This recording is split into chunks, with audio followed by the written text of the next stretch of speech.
හරි අයිබෝන් කියලා මම පිළිගන්න අපේ දෙක කතා කරන්නේ SI එක වල උපසර්ග ගැන කතා කරන්න තමයි යන්නේ. උපසර්ග කොටස් දෙකයි ගුණාකාර උපගුණාකාර කියලා කොටස් දෙකක් තියෙනවා. ඉස්සෙල්ලා අපි මේ ගුණාකාර ගැන කතා කරමු. ගුණාකාර වල වැඩියම කියවෙන්නේ 10 3 වෙනි බලේ, 10 6 වෙනි බලේ, 10 9 වෙනි බලේ, 10 12 වෙනි බලේ.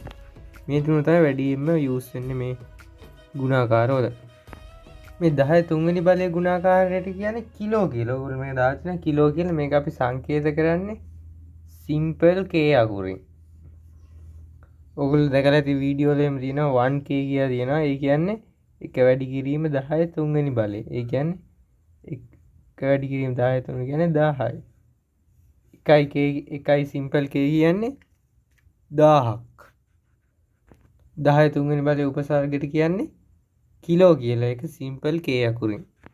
10 6 වෙනි උපසර්ගයට කියන්නේ මෙගා කියලා. ඒක කැපිටල් m අකුරෙන් තමයි නිරූපණය කරන්නේ.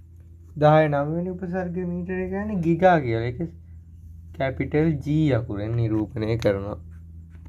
10 12 වෙනි උපසර්ගයට කියන්නේ ටෙරා කියලා. ඒක කැපිටල් t අකුරෙන් නිරූපණය කරනවා. 10 3 වෙනි බලයේ උපසර්ගයට කියන්නේ කිලෝ කියලා. ඒක සිම්පල් k. 10 6 වෙනි උපසර්ගයට කියන්නේ මෙගා කියලා. ඒක කැපිටල් M වලින් නිරූපණය කරනවා. 10 9 වෙනි බලයට කියන්නේ ගිගා කියලා.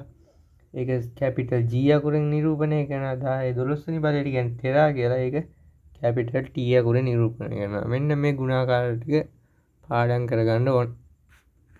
උපගුණාකාර කියන්නේ මේක ඍණ බල. 10 ඍණ 1 බලය, 10 ඍණ 2 බලය, 10 ඍණ 3 බලය, 10 ඍණ 6 බලය, 10 ඍණ 9 බලය, 10 ඍණ 12 බලය. එහෙම ඍණ ගුණාකාර තමයි උපගුණාකාර කියන්නේ. 10 ඍණ 1 උපගුණාකාරයට කියනවා ඩෙසි කියලා.